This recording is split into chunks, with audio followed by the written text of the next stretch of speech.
요란한 폭죽도, 셀럽들의 꽃다발 행렬도 없었다. 화면이 켜지자마자 가장 먼저 들어온 것은 빛의 결과 공기의 온도였다. 벽을 타고 흐르는 햇살이 바닥을 사각형으로 덮고 그 위로 중성색 매트가 조용히 숨을 고르고 있었다. 낮게 깔린 책장엔 손때 묻은 문장들이 눕고 투명한 유리병 안에는 낡은 이어폰과 노랫말 노트가 차분히 머물렀다. 냉장고 문을 누비는 동그란 자석 몇 개가 살아온 시간의 좌표처럼 박혀있고 거실 한켠 피아노 위에는 첫 무대에서 그의 가슴을 덜컥거리게 했던 번호표가 아담한 액자 속에 눕혀 있었다. 희미한 잉크 냄새가 아직도 떨림의 금을 새기고 있는 것만 같았다. 실시간 채팅창은 시작부터 달아올랐다. 축하의 말풍선이 폭죽처럼 터지고 커서 모양 하트가 빛의 비처럼 쏟아졌다. 그런데 그의 표정은 들뜸보다 고요에 더 가까웠다. 말끝을 다듬고 문장과 문장 사이에 숨을 틔우며 그는 천천히 집을 소개했다.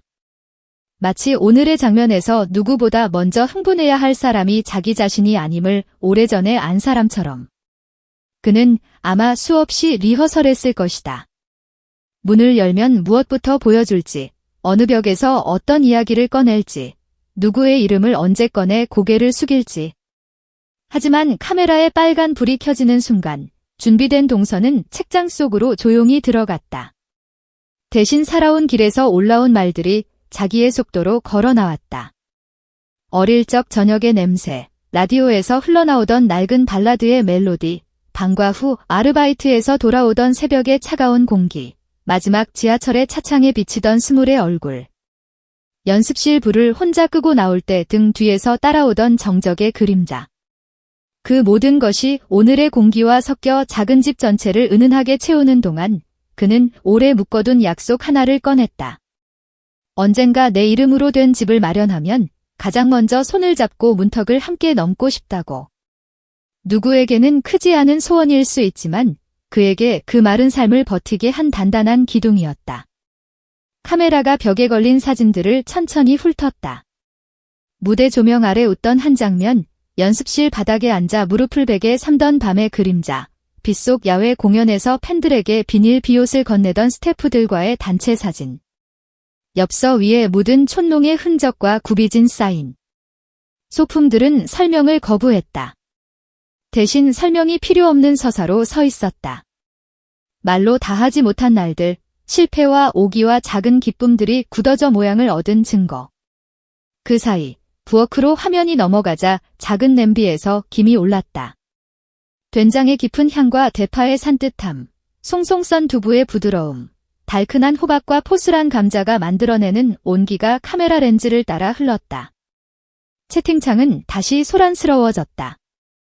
레시피를 묻느니, 종지에 담긴 고추 장아찌를 추측하느니, 반찬의 배치까지 해석하느니 그는 웃으며 말했다.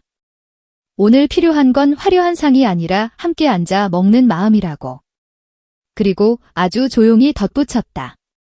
오늘의 시간은 한 사람을 위해 준비되어 있다고.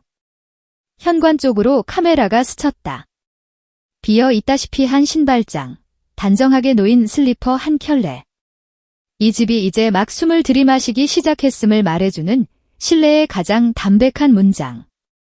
그는 시계를 보고 잠깐 말을 멈췄다. 정적이 길어질 즈음 벨이 울렸다. 첫 소리는 짧았다. 두 번째는 조금 길었다. 세 번째는 첫 번째와 두 번째 사이만큼의 온기를 품었다. 손잡이를 돌리는 그의 손등이 아주 조금 떨렸다. 문이 열리자 바깥의 공기가 실내로 스며들었다. 문턱 위에 한 사람의 그림자가 얹히고 화면 너머의 모두가 이미 알고 있었던 그 이름이 조용히 현현했다. 어머니였다. 긴 말이 필요 없었다. 둘은 몇 박자 동안 서로를 바라보았다. 얼굴의 근육은 절제되어 있었지만 눈빛은 오랜 약속과 수많은 새벽과 아직 끝나지 않은 응원의 목소리를 동시에 품고 있었다. 어머니는 바람처럼, 더 정확히는 바람보다 조금 더 조심스러운 무늬로 문턱을 넘었다. 그는 어린 시절처럼 자세를 낮춰 신발을 받아 가지런히 놓았다. 엄마, 여기가 우리 집이야. 그 말은 전 국민이 따라 부를 명대사가 되기에는 너무 짧고 소박했지만 그래서 더 오래 간직될 문장이었다. 식탁에 마주 앉자 대화는 길지 않았다. 밥 먹자. 더 줄까? 괜찮아. 맛있네. 조금 맵다. 조심해. 천천히. 다행이다. 말과 말 사이를 이어준 것은 같은 시간을 오래 건너온 사람들만이 공유하는 숨의 길이, 미간의 주름이 만드는 미소의 방향, 손등에 내려앉는 손의 온도였다. 카메라가 접시 테두리를 따라가다 멈춘 곳에는 젓가락을 잡은 손이 있었다. 어릴 적 도시락 뚜껑을 덮어주던 그 손과 닮아있는 손. 그의 눈가가 약간 젖었다. 젖음을 감추려는 듯 물컵을 들었으나 물 표면마저 반짝이며 감정을 배반했다. 화면 앞의 사람들도 함께 울었다. 각자의 방, 각자의 부엌, 각자의 소파에서 모두가 자기 삶의 첫집과 첫 손님을 떠올렸다. 누구에게나 첫집은 있다. 누군가에게는 전세 계약서의 떨림이고 다른 누군가에게는 월세의 영수증 위에 덧그린 희망이고 또 다른 누구에게는 고향을 떠나 처음 얻은 고요의 사각형이다. 그리고 첫집마다 첫 손님이 있다.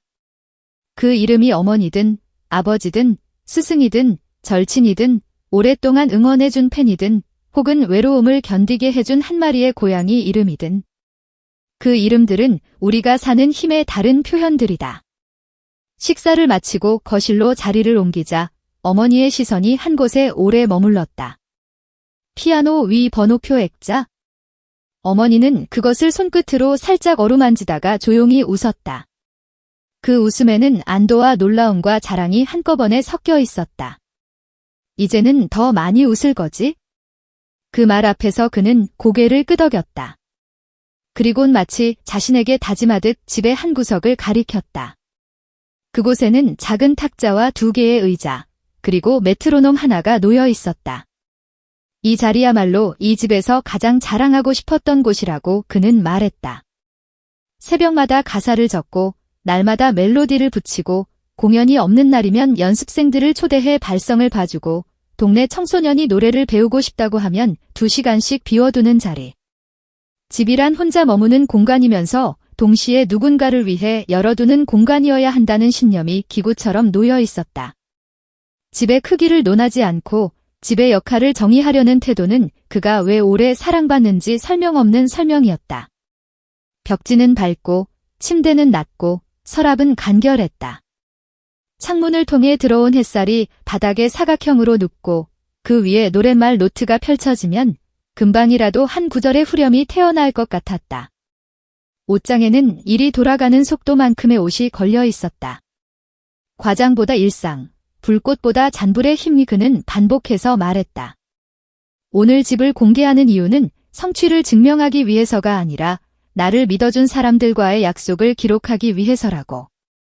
화면 너머 시청자들이 목격자가 되는 순간 그 약속은 더 이상 사적인 메모가 아니었다. 공동의 기억이 되었고 함께 붙드는 구호가 되었다. 누군가는 댓글로 자신의 첫집 이야기를 적었다. 오래전 전기장판 하나로 겨울을 버티던 밤, 친구가 사온 어묵국물 한 봉지가 거실의 온도를 바꿨다고.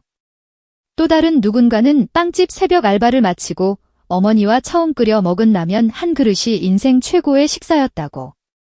각각의 집들이 서로 다른 언어로 같은 감정의 문장들을 내보냈다. 집은 주소가 아니라 현장의 감도라는 사실이 입을 맞추고 있었다. 그러자 그는 다음 목표를 조용히 꺼냈다. 무대에서 받은 사랑을 돌려주고 싶어 오래 고민해왔다고. 메트로놈의 진자처럼 평온이 좌우로 움직이고 창가의 커튼이 바람의 리듬을 잇고 식탁 위 물컵 표면에 미세한 떨림이 원을 그렸다. 아무것도 일어나지 않는 것 같으면서 모든 것이 일어나는 시간이었다.